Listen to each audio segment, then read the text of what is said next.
Hello everyone, I'm Leslie Cornwell, Certified Nurse Midwife with Empowering Midwifery Education.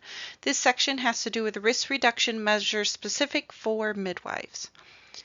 A legal disclaimer we put at the beginning of all of our presentations. This information is for general and educational use only. Content not intended to substitute for legal, professional, or clinical advice. We strive to keep our information as timely and accurate as possible, but make no promises and guarantees it works for your unique situation. The objectives include being able to understand why risk reduction is so important, particularly for the profession of midwifery. Students will be able to verbalize the common areas of risk that should be addressed first. The students will be able to verbalize ways to reduce risk in all areas of their midwifery practice. The students will be able to verbalize initial intake paperwork, screening protocols, collaborations, standard day-to-day clinical practice operations that'll really make a big impact on their risk reduction. And then we'll go into the different risk reduction business strategies that exist out there for midwives. Why is risk reduction so important? This is one thing that I really stress to midwives. If we want to grow, we want to expand, we want to be sustainable long term, quit with the quick burnout rate, minimal students finishing graduation, dwindling practices, people going into early retirement, we have to do risk reduction. We have to do self-care. We have to stop the challenges with lawsuits and trauma to ourselves, to our practice, to our team, and our community because of those risk reduction measures not being in place at this point for most midwifery practices. So we're going to address common areas that are simple to establish for yourself today. Insurance is something I want every single person to look into. There are rare things that can happen that are very serious and catastrophic, and I want you to be able to protect yourself from them. Life, disability, building, malpractice. We'll go into all of those in details, but I want you to do a good analysis of what insurances are out there. How do they help you? What makes the most sense for your practice to reduce the risk to you for something catastrophic happening? The next one that we're going to talk about is the retirement. How do you want to retire when you turn 55, 60, 65? Eventually, you're going to want an income stream. Eventually, you're going to want to make money outside of midwifery. And because we're self-employed, because we're business owners, very few midwives plan for retirement. They just think their family's going to take care of them. They're going to live off of their partner's retirement planning. I've got excuses and lists that go on. And I can just tell you story after story where too many midwives practice longer and more than their bodies can really even handle because they have to. I would love to see more midwives thinking like business owners and getting retirement planning part of their practice. There's some really cool business strategies you can do. Financial planners are amazing. I've got a couple of great ones that we regularly refer to. Chris Arnone with Northwestern Mutual and Mandy Froelich, one of the MBC consultants on our team, Midwifery Business Consultation, and her holistic financial planning company, Black Hills Financial. So it's really important to think about your retirement, your investments, the passive income streams, diversifying where you're no longer so dependent on midwifery and your time to make money. And then the last one we talk about is planning, and this has to do with protecting yourself from your practice with a revocable living trust, being able to protect your family from probate court, from decisions, these tough things for if you have medical issues, challenges, who gets your inheritance if something happens to you. This is risk reduction for your personal life and your family, and to protect yourself from midwifery in your business. So these are just simple things, high level. I want midwives, sometimes this is overwhelming to think of risk reduction, but you just want to take baby steps. You want to slowly say, I'm going to work on XYZ over the next couple months. The next section we're going to talk about is policies and protocols and day-to-day upkeep of standards of care within your practice, because I would say half the midwives actually have policies and protocols in the community-based setting, and then even fewer of them keep up with the policies and standards because it can get overwhelming and exhausting to review and keep up with so many things. So these are really important things we're going to go into for you. So definitely up to date, attending conferences, taking courses like ours. There's so many things you can do as a midwife with the World Wide Web and your colleagues and so many midwife educators out there. And so you want to make sure your data is up to standards. Join with a few midwives in the area, keep each other's policies up and share with each other. It's all about a collaboration of abundance with each other versus that scarcity mindset. You want to be able to really think about documentation. Think about how you're charting, what you're doing. This is the number one risk reduction defense you can do for care and legality issues and malpractice. In nursing, and especially nurse midwives that worked as labor and delivery nurses, we're taught really, really well about liability and OB and how you have to chart everything you do because you can be sued for up to 21 years. If you didn't chart it, it didn't happen. I think in the community-based setting, this kind of gets a little lax because it's so rare we get sued, and maybe your preceptor isn't the greatest charter and doesn't understand medical terminology and the flow of things. A lot of charts will tell a story and there's gaps versus this was what I assessed. This is what I did about it. I just continued to observe. I did some interventions. I followed up on it. Thinking medically management because you want that documentation to defend your thought process. This was normal. How did you know it was normal? It's very obvious to us. Well, the baby's heart rate was above 100. The muscle tone was good. The baby was pinking up. The baby was crying. We have to overkill the normalcy of our assessment skills. And what do we do if it deviated from that? Especially in obstetrics, because when things happen, it can be catastrophic for both a mom and a baby. You want to be able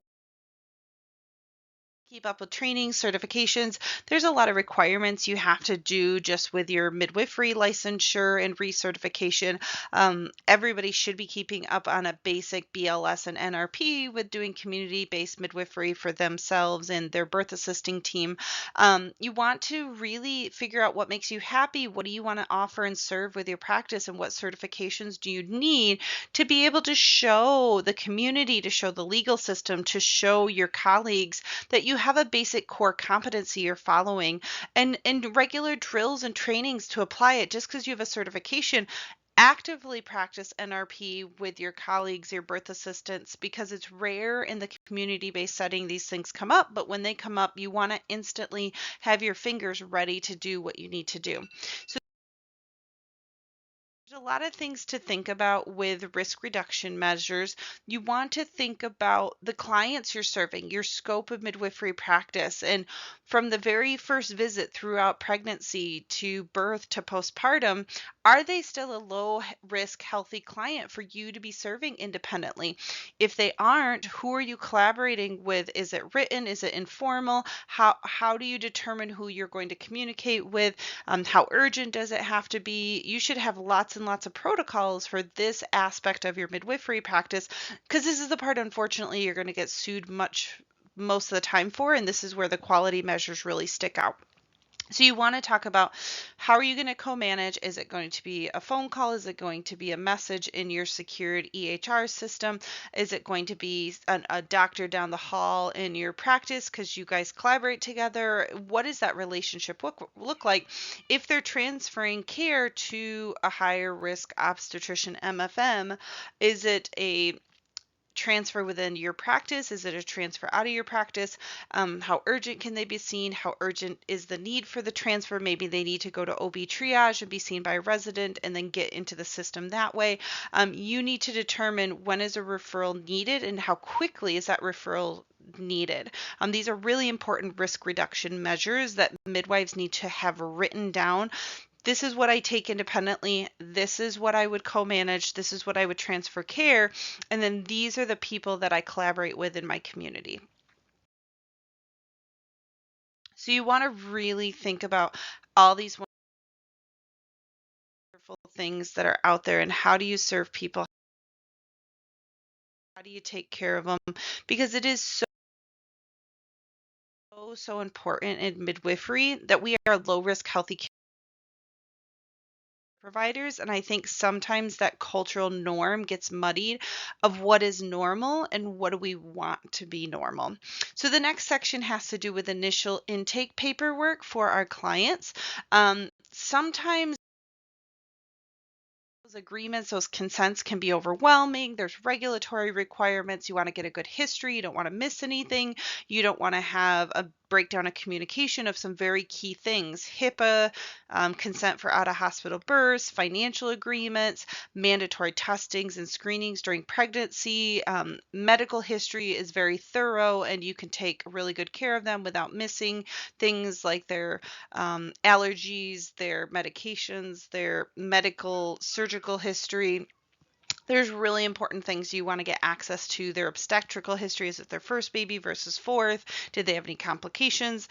These are really important things you just don't want to miss. The other one, and this is a hard one for midwives to handle, we are never really taught in school or given suggestions ahead of time how to handle tough situations, whether it's a simple customer complaint that gets blown into a larger issue, traumatic births, births that don't experience how they want, transfers, complications that were unavoidable. How do you handle those situations with your clients? Everybody's going to give you different advice, especially big cases. Lawyers many times say don't talk to the client. But there's so much data, especially with midwives. And if you talk to Izzy Tenenbaum from Contemporary Insurance, we talk about it often. Midwives are very low risk of being sued.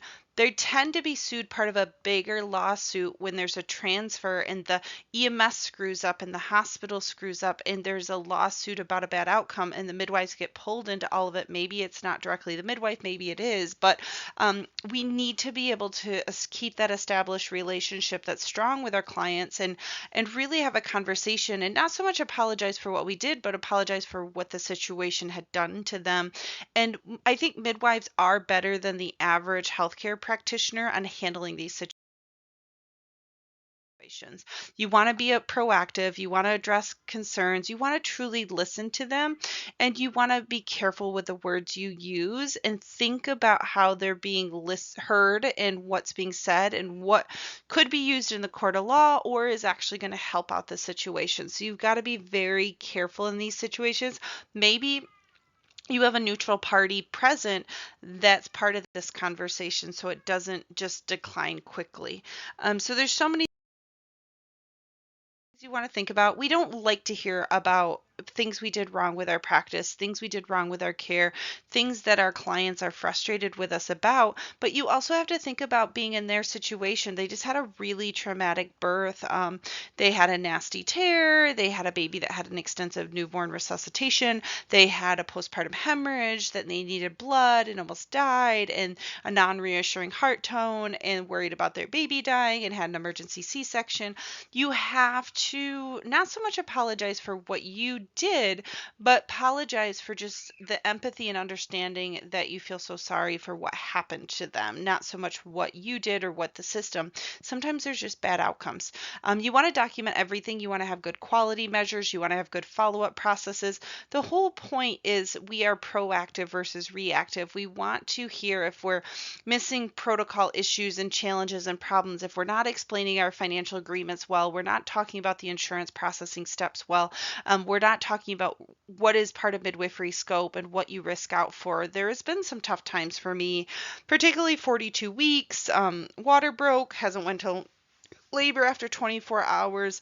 Like, they're just not aware of the policies for my practice compared to the other practices in the area. And so you want to have a clear conversation, particularly about that risk out criteria with clients ahead of time versus they're at the end of pregnancy. They really want a home birth. They feel fine, but you found risk factors that no longer make them a good candidate to do an out of hospital birth.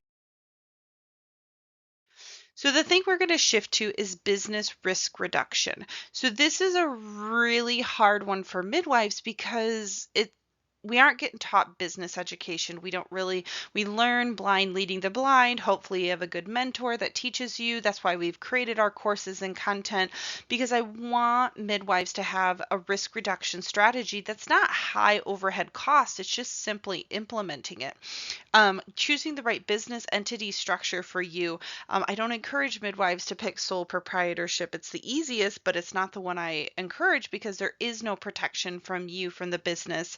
The whole point is you want to put as much layers between you and your personal assets and your license and you from your business from midwifery as possible. You want to keep all your receipts from your expenses, your business transactions, good bookkeeping. Definitely don't want to get IRS audited. It is not fun. It's one of those things, if you don't document it, just like your paperwork for clinical care, you're going to have to pay the taxes, and you're going to have to pay the fees and all that extra stuff. So definitely keep really good bookkeeping.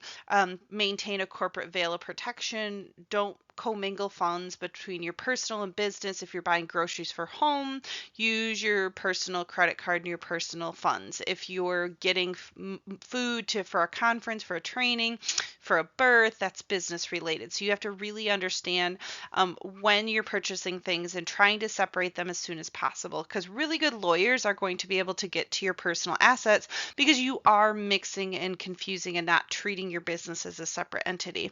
You want to use proper contracts and procedures and protocols and agreements and educational handouts. Have experts review those things. Have accountants, lawyers, an expert midwife business mentor in the area. I promise you the few $100 extra that you use to review those legal jargon is going to have a ripple effect on risk reduction for your practice. And so I encourage that, because everybody's state and region and local area and standards change, and you want to make sure that you have a rock solid. You're not getting accused of discrimination. You're not getting accused of just falsely advertising what you do and who you are.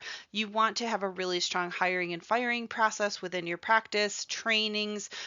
You don't want wrongful termination. You want to make sure you're following all the regulations of treating W-2 staff like W-2 and treating independent contractors 1099 like independent contractors.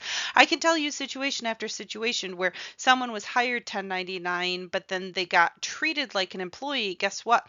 They sued that 1099 relationship for back taxes because they weren't treated. There's responsibility by the business for taxes if they're W-2 versus a 1099. So I want you to really understand the regulations, the rules, the protocols, the processes for these very key things, part of any practice you're going to be starting. To have regular staff trainings, drills. You want to write them all down. You want to write what was talked about, who attended, was everybody competent and qualified from the drills, did we learn to improve processes. You want to purchase the appropriate business professional liability insurances. You want to make sure you have the right coverage in place for you, for your business. Umbrella insurances are really cool. You can get them for the business, you can get them professionally because they're a higher level. They cover a bunch of different insurances. Say, for example, malpractice, or your business is too expensive to get solo by itself. You could have a lower premium and a lower coverage level for these subset ones, but then have a higher umbrella, a higher coverage that does everything else, and it's a lot cheaper to do the umbrella side versus just instantly bumping up malpractice business building coverage. You want to make sure you're protecting certain assets, whether putting them in your spouse's name, a revocable living trust. The more things you can get out of your name directly as a midwife in your business, the better. You want to work with a business consultant, a lawyer, an accountant, a financial planner.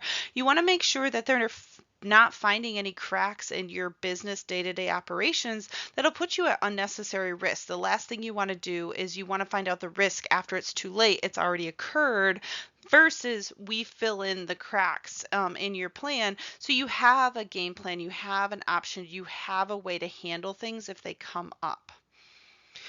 So there's definitely a lot of things you want to think about as a midwife risk reduction strategy, but just take baby steps. I really, really want all midwives to have rock solid plans no matter what comes their way, but it takes time to get those things in place.